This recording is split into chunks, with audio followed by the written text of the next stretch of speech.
ဟုတ်ကဲ့နွေရာသီရေရှားပါတဲ့အချိန်မှာဒီလိုတောင်ကျဆန်းရေကတော်တော်တန်ဖိုးရှိပါတယ်။ဘာဖြစ်လဲဆိုတော့ကုန်ကြစည်တက်တာပြီးတဘာဝကပေးတဲ့ရေဖြစ်နေလို့ပါ။ဟုတ်ကဲ့ဒါကတော့ကျွန်တော်တို့နာမည်ကြီးနေတဲ့ကျွန်တော်တို့စင်းကြိုင်ပေါ့။စင်းကြိုင်တောင်ကျရေဒီကောင်ကဒီတောင်ကျရေပေါ့။ဒီလိုတောင်ကျရေကိုဒီစင်းကြိုင်မှာတုံးနေတာအခုမှမဟုတ်ပါဘူး။ကျွန်တော်တို့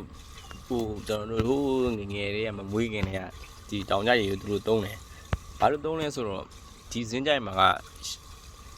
ကရေရင်းတူဖို့အခက်အခဲရှိတယ်။ဘာလို့အခက်အခဲရှိလဲဆိုတော့ကြောက်များတယ်။ကျွန်တော်အရင်ခေတ်ကဆိုကျွန်တော်ဒီဆက်ရေရင်းတွေဆက်တူးဖို့မပေါ်သေးတဲ့အချိန်ပေါ့။ကျွန်တော်ဒီလိုလူနဲ့တူးဖို့အဆင်မပြေဘူး။လူကိုတူးတဲ့အဆင်မပြေတော့သူတို့ရတဲ့နေရာတော့ရှိတာပေါ့။ကျွန်တော်ဒီအောက်ဘက်ချမ်းဒီအပေါ်ဘက်ချမ်းတော့ဒီကြောက်ခဲကြီးပဲတူးလို့မလွယ်ဘူး။အဲ့တော့စင်ကြသူစင်ကြသားတွေကဒီတောင်ကြစမ်းရည်ကိုအားကိုးတယ်အမှန်တကယ်တော့ဒီစင်ကြရည်ကောင်ကဒီတောင်ကြရည်တွေကတစ်နှစ်ပတ်လုံးရှိပါတယ်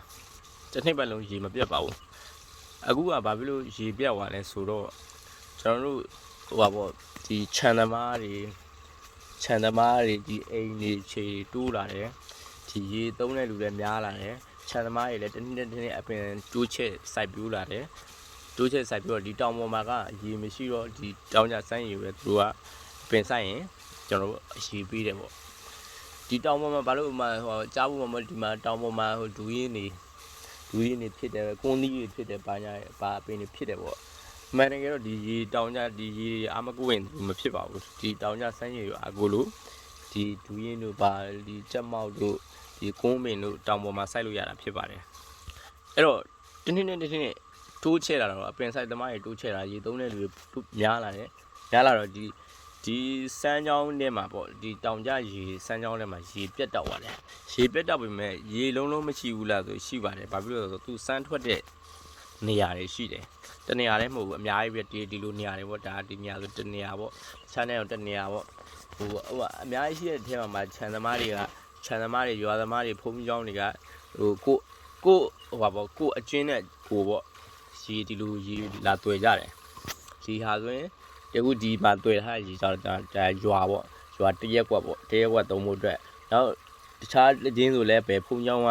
သုံးဖို့အတွက်နောက်တခြားဘယ်ချင်းဆိုရင်လည်းဘယ်ရက်ကွက်ကသုံးဖို့အတွက်ဆိုပြီးသူတို့ဒီလိုကိုစီတွေ့ထားကြတယ်အဲ့တော့နေဘက်ဆိုရင်ကျွန်တော်တို့အမှိုက်ဒီဒီရေလက်စစ်ကတော့ပေါ့ဒီအမှိုက်လေးအပေါက်ပိတ်နေလားပိုက်လေးပြက်နေလားဒီလိုလက်စစ်ကတော့ပေါ့သူကပေါ့ကြောက်တောင်ကြီးဖြစ်နေလို့ဒီလိုကျွန်တော်တို့ရေကုန်းစမ်းရေတကုန်းနေထွက်တာပေါ့ဒီကြောက်ကြီးတော့နေတာမဟုတ်ဘူးဒီကမဟိုပိုက်ဆိုတခြားအချင်းရပေါ့တွေ့ရတယ်မန်ဒီအပေါ်ကပိုက်ဆိုလည်းတခြားအချင်းရပေါ့အဲ့လိုမျိုးတွေ့ကိုစီတွေ့ထားကြတယ်ပေါ့ခြံသမားတွေပေါ့ခြံသမားတွေရောရွာသားတွေရောဟိုဖုံးကြောင်းတွေရောတော့မသိရဘူးဆိုတော့ကြည့်လိုက်ရင်ຫນွေဘက်ဆိုရင်စင်ကြရေတုံးကရေပြတ်ပါရေ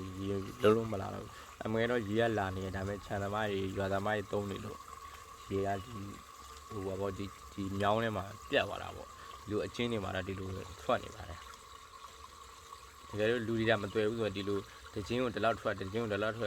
10ချင်းလောက်ဆိုဒီရေတုံးကြီးရေပြည့်သွားပြီအဲ့လိုပုံစံပေါ့ဟုတ်ရဲ့ဘိုင်တော့မဟုတ်ဒါကတော့ဘိုးစုရအနေနဲ့ကျွန်တော်တို့စင်ကြရေတကုံကဆန်းချောင်းရဲ့ယူပါတဘာဝပြီးတဲ့ရေကိုအဲ့ဒါလာပြီးတော့ညှောက်ပေးတာဖြစ်ပါတယ်။ကဲအားလုံးပဲမင်္ဂလာပါ။